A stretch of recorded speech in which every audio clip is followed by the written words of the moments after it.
ఓం శ్రీ గురుభ్యో నమ. ఋషుల చరిత్రలో చవన మహర్షిది మనం చెప్పుకుంటున్నాం కదండి. సరే, ఈ తండ్రి అయినటువంటి భృగు మహర్షి ఈ కొడుకు వచ్చేసి మొత్తం ఉపనయనం ఇవన్నీ అయిన తర్వాత ఏం చేస్తాడంటే చవన మహర్షితో, నాయన మానవుడి అంతిమ లక్ష్యం ఏంటి? నేనే పరమేశ్వరిని సగుణాకారం ధరించావు, నువ్వే విశ్వవిఖ్యాత పరబ్రహ్మం అని తెలుసుకోవాలి, నీ లక్ష్యం అది. ఎళ్ళు. ఇప్పట్లాగా అమ్మ ఇంటికి పోయాడు, బయటికి పోయాడు, ఇంకా రాలేదు అని పరిగెత్తుకుంటూ పోవటం, వాడిని బండి మీద ఎక్కించుకోవడం పోతే ఇవన్నీ ఉండవండి. శృతి ప్రామాణికంగా అంటే వాడికి ఉపనయనం అయిన వాడిని పాక్షిక రెక్కలు వస్తే అట్లా గుర్తుంటే అట్లా వదిలేసేవాళ్ళు. వాడు మోనార్కులు అయ్యేవాడు.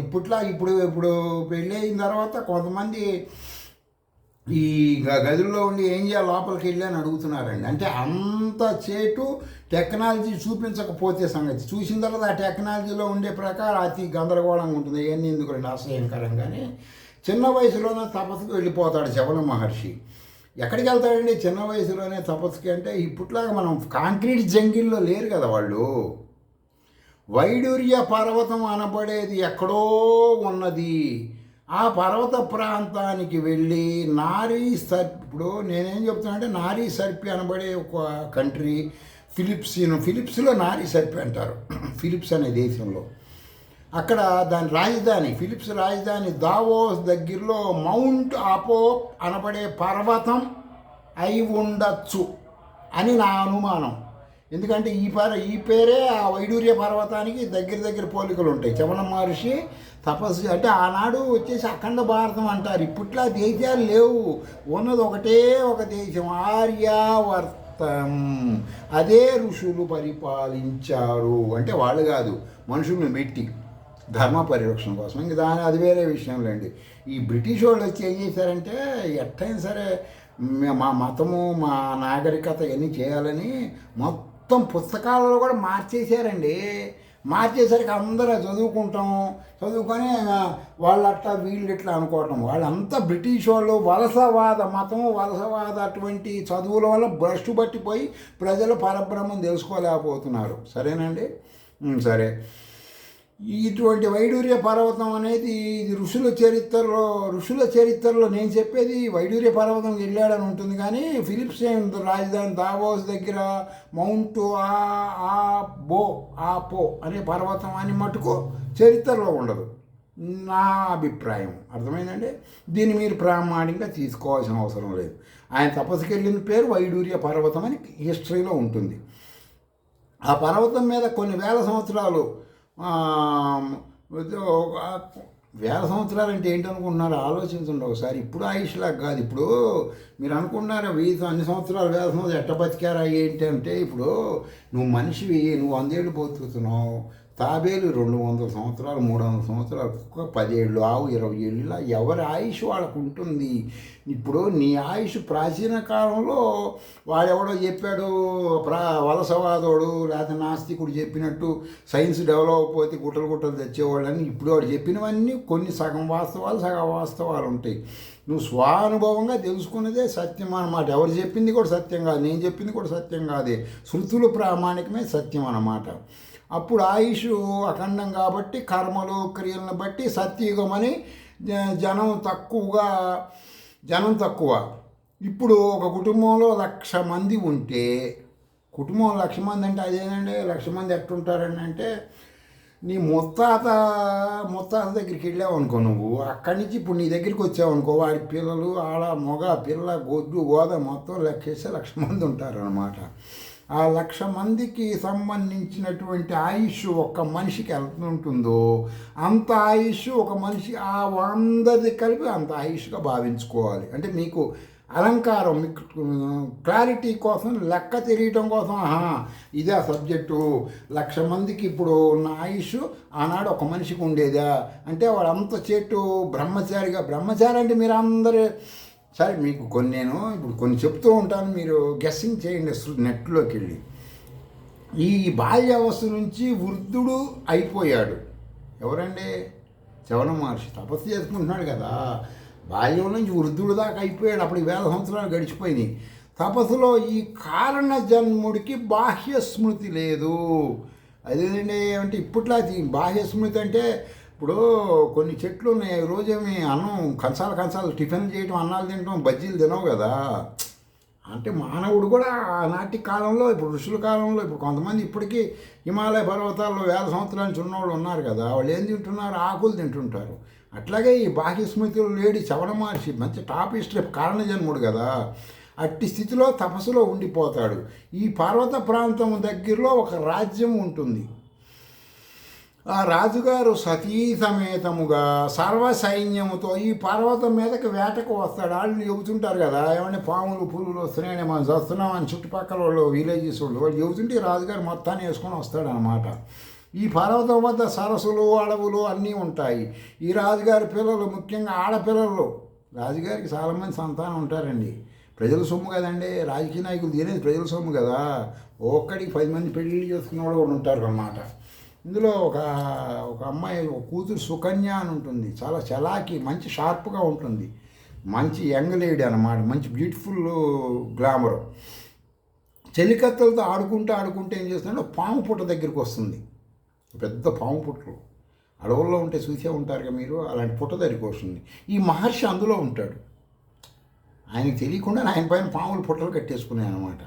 మంచి శాస్త్రాలతో మహాషోడశి మంత్రమా అయినటువంటి ఆర్జించిన ఇప్పుడు ఒక మంత్రం ఉంటుందండి.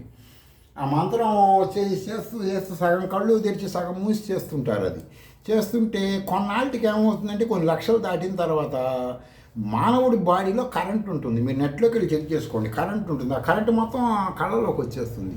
ఆ లైట్లు లేకుండా వాడిని ఇంకో గదిలో కూర్చోబెట్టారనుకో, సగం నేత్రాలు వాడిని, ఆ కళ్ళలో కాంతి లైట్లు దీపాలలా కనపడుతూ ఉంటాయి అన్నమాట.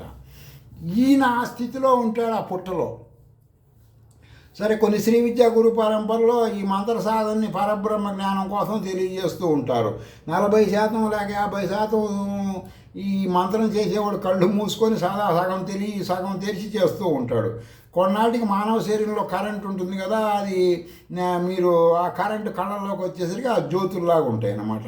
అమావాస్య టైంలో బాగా క్లియర్గా కనపడుతూ ఉంటుంది. మీరేం చేసుకోవచ్చు, ఆ మంత్రాలు ఉన్నాయి ఇప్పటికి కూడా. కొన్ని శ్రీ విద్యా గురు పరంపర జ్యోతులు మీకు. అందుకే నేను ఏం చెప్తున్నాను, మీరు గుళ్ళు, గోపురాలు, స్వామీజీలు, బాబాలు, మఠాల దగ్గరికి వెళ్ళవాకని వాళ్ళ కాళ్ళ మీద పడదు మానేయాలి మీరు ఫస్ట్. మీరు దీనికి వెళ్తున్నారు, వాడు వెళ్తున్నారు, వాడి కాళ్ళ మీద మీరు పడతామేందండి? వాడి గెటప్లో ఉన్నారు, శృతులు ఒప్పుకోవండి. ఏ ఉపనిషత్తు స్వామీజీల కాళ్ళ మీద పడమంటల్లా. నువ్వే పరబ్రహ్మం అయితే వాడిని ఎవరినో పరబ్రహ్మం చేస్తానండి. ఆలోచించండి, బుద్ధి ఉపయోగించండి, శృతుల జ్ఞానంకి వెళ్ళండి. వాడేదో కలిసి పూజలు చెప్పాడు, ఈడేదో చెప్పాడు, వాడు కుంకుమ పూజలు చెప్పాడు, ఈడు పసుపు పూజ. అంత పులిహార ఆధ్యాత్మికం, ఇదంతా శృతుల్లో ఉండదు. శృతులలో నువ్వే పరబ్రహ్మం. కలుషితమైన పసుపు కుంకాలు పూసుకొని వాళ్ళంతా చర్మరోగాలు, తర్వాత వచ్చేసి అదేది సర్పవ్యాధులు, ఇవన్నీ వస్తాయండి మీకు. మీరు వాళ్ళ మాటలు ఇరవాకండి. మీరు అనుమానం ఉంటే శృతుల్లోకి వెళ్ళి కనుక్కోండి.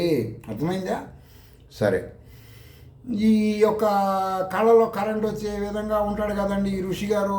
సరే, కొన్ని గురు పరంపరలు ఆ మంత్రాలు కూడా చెబుతా అన్నారు కాబట్టి తెలుసుకోండి. లేదంటే మీరే చెప్పండి అంటే సరే, దాన్ని నెట్లో పెట్టండి. పెట్టిన తర్వాత దాన్ని నేను కాస్త ఖాళీ ఉన్నప్పుడు చూసి మీకు చెప్తాను. ఈ అమ్మాయి పేరు సుకన్య అండి. రాజుగారి కూతురి పేరు సుకన్య అనబడే క్షత్రియ కన్య.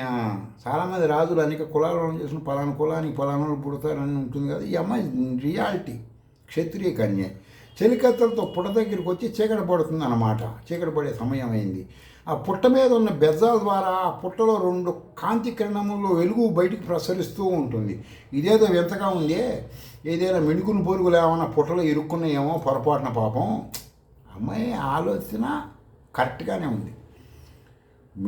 కర్మ అంటే అది గొప్పదనమాట. కర్మ, కర్త, క్రియ అని మీకు 100 సార్లు చెప్తూ ఉంటా, తెలుసుకోండి అని. ఈ అమ్మాయి మంచి ఆలోచన చేసింది. ఆ పుట్టలో ఏమన్నా మెరుగుల పూలు ఇరుక్కునేమో సాలిగుట్లో కబక్కనని పూల తీసుకుని ఆ పూలతో బయటికి తీద్దామని ఇట్టిట్టిట్టిట్ట పూలతో గుచ్చుతుందన్నమాట. చవన మహర్షి నేత్రాలకు అపచారం జరిగిపోయింది. క్లోజ్, 2 నేత్రాలు. ఎవరైనా పరమేశ్వరిని గసగస కానీ కోరిన వరాలు పొందేవాడు, కారణజన్ముడు, అసలు ఎందుకు నేను ఆయన గురించి చెప్పుకోవటం మీరు చవనప్రాస తింటే మీకు తెలుస్తుంది ఆ పవర్ కూడా. ఈ చవనప్రాసలో అంత పవర్ ఉంటే చవన మహర్షి అలాంటోడు. ఆయన ఆ పిల్లని ఏమీ అనడు. ఆయన ఆ పిల్ల చేసినటువంటి పని వలన మిణుకులు పురుగులు బయటకు రాలేదు. రాణివాస పిల్లల పిలుపుతో రాజుగారు పిలుస్తాడనమాట. రాణిగారు రాజుగారే రండి, టైం అయిపోయింది, చీకటి పడుతుంది, పులులు సింహాలస్తే మనం అందరం వెళ్ళిపోదాం రండి అని రాజ్యానికి అందరిని తీసుకుపోతారు. ఆ అమ్మాయి కూడా వెళ్ళిపోతుంది రాజ్యానికి. ఆ పిల్ల చేసిన పనికి శిక్షగా కర్మ చేసినందుకు కొన్ని కర్మలకు వెంటనే కన్ను మూసేతిలో ఫలితం వస్తుంది. అర్థమైందండి? అందుకని ఏమంటారు, వచ్చొస్తే కొన్ని ఆపకుండా వెంటనే వదిలేయండి అనేది. దేనికంటే అవి పైకి దాంతాయి అన్నమాట. వాంతి వచ్చి తుమ్ము వస్తుంది, ముక్కు నోరు మూసుకొని చూడండి ఒకసారి ఏమవుతుందో, తలకాయ బగిలి చచ్చిపోతాడు. వాంతి వస్తుంది, అక్కడ ఎవరున్నా సరే గబాలను కక్కుతాడు అందరి మీద. అట్లా కొన్ని కర్మ వెంటనే ఫలితం అన్నమాట అవి. అట్లాగే ఈ అమ్మాయి చేసిన కర్మకి ఆ మోనార్క్ అయిన పరమేశ్వరి పరమేశ్వరి అనేది గవర్నమెంట్ సిస్టమ్ అన్నమాట. మీరు మళ్ళీ 2 చేతులు 2 కాళ్ళు 2 తలకాయలు కొబ్బరికాయలు పూసలు మళ్ళీ రకరకాల హారాలు ఇవ్వకండి. ఇప్పుడు గవర్నమెంట్ ఇక్కడ ఎట్టుందో అట్లా గవర్నమెంట్ పరమేశ్వరి గవర్నమెంట్లో శ్రీ విద్యా ఉపాసకుల విషయంలో ఫుల్ అలర్ట్గా ఉంటుంది. ఆమెకు భయం ముందు శ్రీ విద్య పూర్ణ దీక్ష తీసుకుని మహాషోడన్యాసం చేసే వాళ్ళ విషయంలో ఆమె చాలా భయపడుతూ ఉంటుంది. ఎందుకు వచ్చిన వాళ్ళ ఇళ్ళతోటి వీళ్ళు మళ్ళీ నా ముడి కదా నీళ్ళు తీసుకొస్తారేమో అన్న భయంతో ఉంటుందన్నమాట. వీటన్నిటి వాళ్ళని వెంటనే ఏం చేస్తుంటే రాజ కుటుంబం మొత్తానికి ఒక భయంకరం, వీడు అక్కడికి వెళ్ళంగానే మొత్తానికి ఒక రోగం వచ్చేస్తుంది, భయంకరమైన రోగం. ఏందనుకుంటున్నారు ఆ రోగం? శ్రీ విద్యా ఉపాసనా పరులకి చేయబోయే కర్మకి ప్రతిఫలం స్పీడ్గా వస్తుంది అని ఈ రోగ లక్షణం ద్వారా పరమేశ్వరి భారతీయులకు తెలియజేసింది. జాగ్రత్తగా ఉండండి శ్రీ విద్యా ఉపాసకులతో, మీరు వాడి ఆగ్రహం వచ్చినా అభిమానం వచ్చినా తట్టుకోలేరు అని చెబుతుంది. ఆమె ఏం చేయక్కర్లేదు, ఈయనేం చేయక్కర్లేదు, ఋషి ఆమె చేస్తుంది అన్నమాట వీడి రూపంలో. వీళ్ళకి ఇక్కడ రాజ్యంలో ఉన్నటువంటి ఈ అడవికి వచ్చిన మొత్తానికి కుక్క జంతువులతో గుర్రాలతో సహా మనుషులకు కూడా 1-2 బంద్ అయిపోతాయండి, స్టక్ అయిపోతాయి, కిందకి రావు. దొడ్లోకి వెళ్తే వాష్రూమ్కి వెళ్తే అవ్వదు, ఉక్కిరి అయిపోతారు. ఈ అమ్మ కంగారు పడిపోయి దీనికి కారణం ఏంట్రా బాబు? మహా ఆయుర్వేద పిత్తలు. ఇప్పుడు మంచి హైటెక్ హాస్పిటల్ అంటారు కదండి, విమానంలో వేరే దేశం నుంచి డాక్టర్ని కూడా తెప్పిస్తారు కొంతమంది డబ్బులు ఉన్న వాళ్ళ కోసం. అలాంటి వాళ్ళు కూడా వచ్చి కళ్ళు తేలేస్తారు వాళ్ళు. అర్థమైందండి? ఆయుర్వేదంలో కొన్ని ఉన్నాయిలేండి, కళ్ళు తేలేసేస్తారు. కళ్ళు తేలేస్తే అంటే సావు కళ్ళ పడినోడు కళ్ళు తేలేస్తారంటారు. సరే, నేను ఒకసారి ఒక హోమం చేశా. ఇక్కడ కాపు సంఘానికి లీడర్ అతను, ఏపీలో మంచి పేరున్న ఆయన, మామూలు పేరు కాదు. హోమం చేసేటప్పుడు నేను ఈ హోమంలో వాడే ద్రవ్యములు ఇవన్నీ ఇంట్లో చేయకూడదయా, మనం బయట చేద్దాము శుభ్రంగా, ఓపెన్ ప్లేస్లో చేయాలి, పైన టెంట్ వేసుకోనంటే అది. ఇప్పుడు 100 మంది స్వామీజీలు, పీఠాధిపతులు, మఠాధిపతులు, అవధూతులు, బాబాలతో తిరిగిన అతను అందరి దగ్గరికి. అక్కర్లేదండి, నాకు బాగా తెలుసండి, నాకు వాళ్ళు చేశారు వీళ్ళు చేశారు, అది వేరు ఇది వేరురా, స్వానుభవంతో చెప్తున్నట్టు వినలా. సరే, ఇంట్లో మనం చేసాం. ఆ హోమంలో వాడి ద్రవ్యాల వలన ఏమైందంటే, ఆయనకి వాళ్ళ అమ్మగారు, ఆయన వాళ్ళ ఆవిడ ఉన్నారు, వాళ్ళంతా జస్ట్ అక్కడ కనపడి ప్రారంభం తర్వాత వెళ్ళారు. ఈయన కాస్త ఎక్కువ ఇంట్రెస్ట్ లేండి, బాగా దగ్గర కూర్చొని చేసరికి మైండ్ ఒకసారి ఉక్కిరి అయిపోయాడు. నేను చెప్పా, ఇందులో వాడిన పదార్థాలు శత్రునాశనానికి వాడినప్పుడు కొన్ని వాడతారండి, కాబట్టి వీటిని ఓ సినిమా కూడా వచ్చిందండి, ఇది విజయ్ అనేబడే హీరో తమిళతో సినిమా కూడా తీశారు. ఆ సినిమాలో కోటవాడు అందులోంచి బయటకు వస్తాడు, ఆ సామ్రాజ్యం నుంచి, ఆ యొక్క దాంట్లో నుంచి, మంచిది కాదని. ఆ విధంగా జరగంగానే ఇతను ఉక్కిరి అయిపోతే నేను వాళ్ళ ఇంట్లో వాళ్ళకి చెప్పి ఆవు పాలు తాగించండి కాస్త, ఏం కాదులే అని చెప్పి చిన్న ఏదో శక్తి రుద్ర సప్తాక్షరి మహామంత్రంతో ఒరిజినల్ తేనె, ఒరిజినల్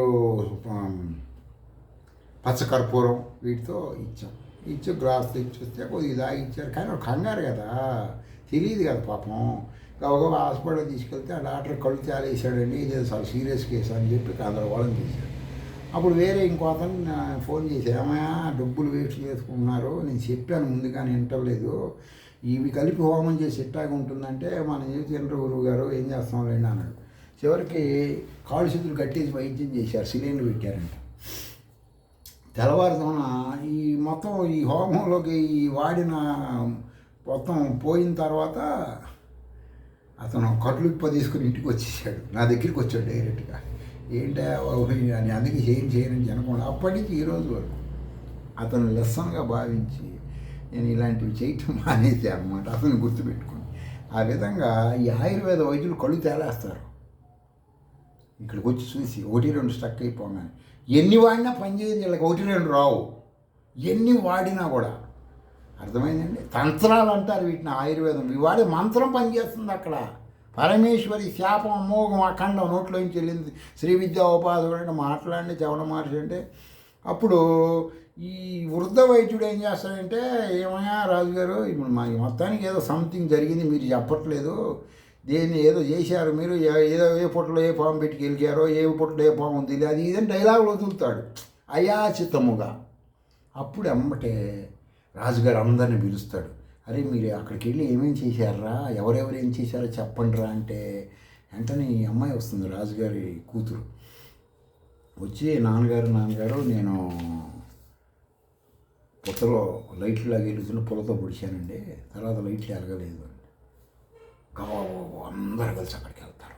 మొత్తం అర్ధరాత్రి పూట అమావాస్య రోజు అక్కడికి వెళ్ళి గబా ఏం చేస్తారంటే, గడ్డ పొలుగులు తీసుకుని మొత్తం పుట్ట తవ్విగానే లోపల నుంచి ముసలి వృద్ధుడు బయటకు వస్తాడు. వస్తే ఈ రాజుగారు గిలగిల కొట్టుకుంటుంటారు, నేల మీద పడి ఏడుస్తూ. రాజుగారు రాణి గారు అందరూ కాళ్ళ మీద పడతారు, ఏడుస్తుంటారు, మమ్మల్ని ఏదో తప్పైంది క్షమించడం, మా అమ్మాయి అమాయకురాలు అజ్ఞాన విజయం. సర్లేవయా కానివ్వండి, ఓకే అయిపోయింది, కర్మ చేసింది, కర్మకి ఫలితం నేను గుడ్డివాడిని అయ్యాను, కాబట్టి ఇప్పుడు నేను శతాధిక సంవత్సరాల వృద్ధుడిని అయిపోయాను, నేను ఆల్రెడీ తపస్సులోకి వచ్చేసాను. ఈ తపస్సులో పడి శరీర స్థితి గమనించలేదు నేను. ఇప్పుడున్న వాళ్ళు అందరూ కూడా వేషాలు వేసుకునేవాడు, సాయంత్రానికి మొత్తం తలుపులు వేసుకొని భోజనం చేస్తాడు. అర్థమైందండి? వాళ్ళట్ట కాదు కదా, శ్రీ విద్యోపాసకులు వాళ్ళు అగ్రగణ్యులు కదా, వాళ్ళు కానీ సరే అని ఏం చేయాలా అంటే, సరేనండి మరి అయిపోయింది, ఇప్పుడు జరిగిపోయిన దానికి ఏం చేయలేం, కాబట్టి ఇప్పుడు నేను వృద్ధులయ్యాను కదా, నాకు సేవ చేయడానికి నమ్మకమైన మానసికంగా త్రికరణ శుద్ధిగా మనసు బుద్ధి శరీరం ఏకత్వంగా నాకు సేవ చేసే మనిషి కావాలి, కాబట్టి నీ కూతురు నాకు ఇచ్చి పెళ్లి చేయి అని అడుగుతాడు శవణ మహర్షి రాజుగారిని.